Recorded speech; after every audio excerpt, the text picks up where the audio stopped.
Indian Foreign Minister Subrahmanyam Jaishankar is in Moscow and meeting ministers, including his counterpart, Sergey Lavrov. The two countries have a complicated relationship. Delhi has indicated that it will try to push Moscow for an end to the war in Ukraine, saying it's no good for the world. But since Russia's invasion and Europe's pivot away from Russian oil, India has been the one to pick up the slack. And Russia is now the country's largest supplier of oil. Despite criticism, India has doubled down on its choice. It is our fundamental obligation to ensure that the Indian consumer has the best possible access on the most advantageous terms to international markets. And in that respect, quite honestly, we have seen that the India-Russia relationship has worked to advantage. So if it works to my advantage, I would like to keep that going. India has also pointed out that Europe continues to take more Russian crude oil than India, even now. Delhi choosing to maintain good relations with Moscow underscores the two countries' long history together. India walks the line as a non-aligned state.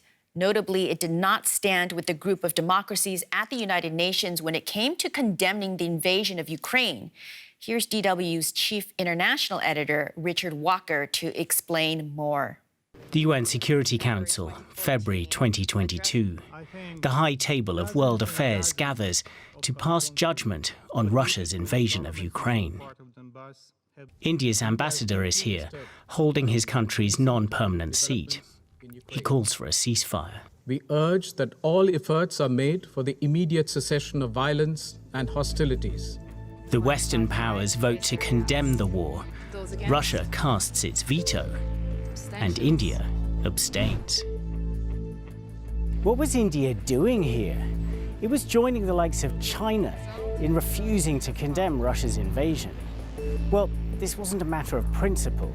This was all about pragmatism and not wanting to anger a valued friend.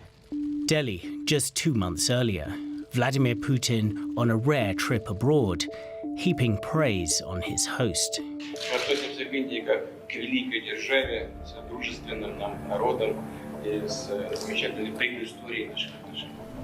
The relationship has roots in the depths of the Cold War.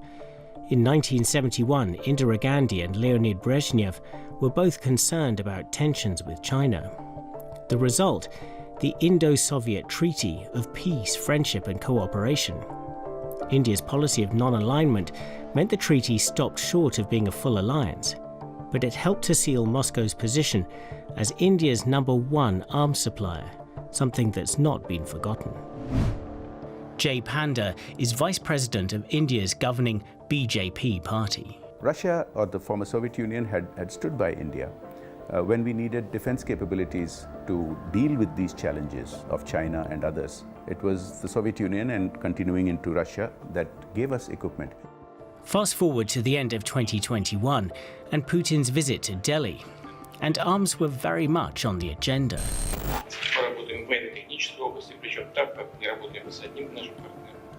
Russia is supplying high-tech gear like its S-400 air defense missiles to India. That deal is so sensitive that the United States has threatened India with sanctions for it.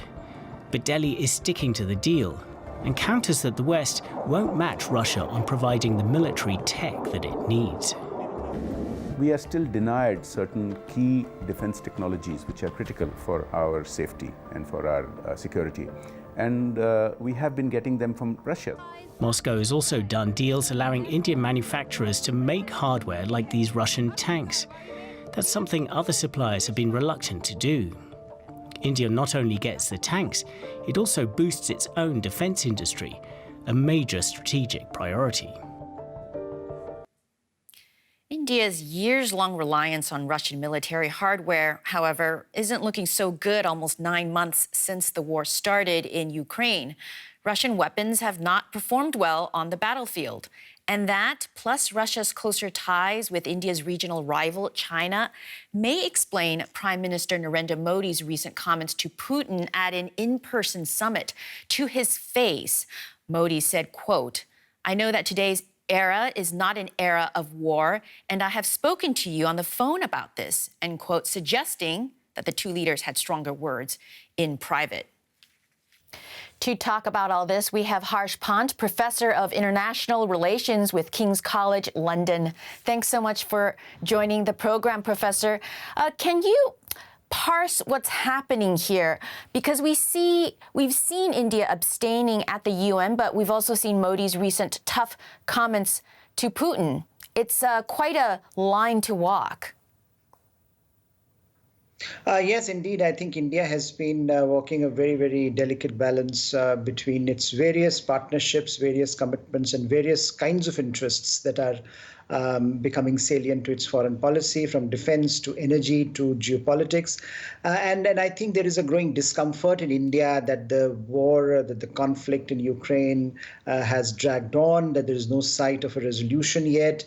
And it is having an impact, globally in economic terms. And it is also certainly having an impact on India's domestic political economy itself. So I think India is now more vocal about the need to bring it to an end, talking directly to Mr. Putin, as you mentioned, but also, on the other hand, trying to make the most of the energy security as well as the defense requirements for which it continues to rely on Russia. So it's indeed a delicate balance. Yeah, definitely a geopolitical challenge. I wonder if you can talk about how China fits into all of this. I mean, India and China have had border clashes in recent years where soldiers on both sides were killed. But now we see Russia and China cozying up. Where does that put Delhi? In a very, very difficult position, and I think that's why there is a lot of concern in India about the state of geopolitics at the moment, because, as you were mentioning, India and China are at a very, very difficult position at this point. Even as we speak, soldiers are almost eyeball to eyeball along the border. There has been some disengagement from 2020 when the escalation happened, when violence happened, when soldiers died. But the de-escalation has not really resulted in anything substantive. The ties are very, very delicately poised at the moment.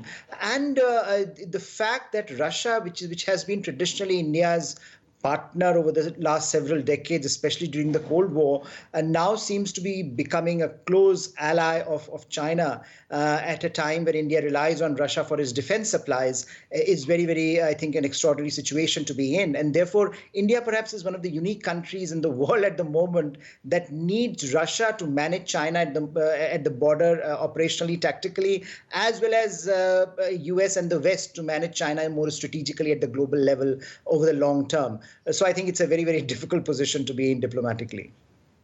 Yeah, the foreign ministry must be pretty busy. Now, India is also, of course, part of the Quad that includes the U.S., Australia, and Japan. So how does it manage that group of democracies with its relationship with Russia and China? Is it possible to do all of that?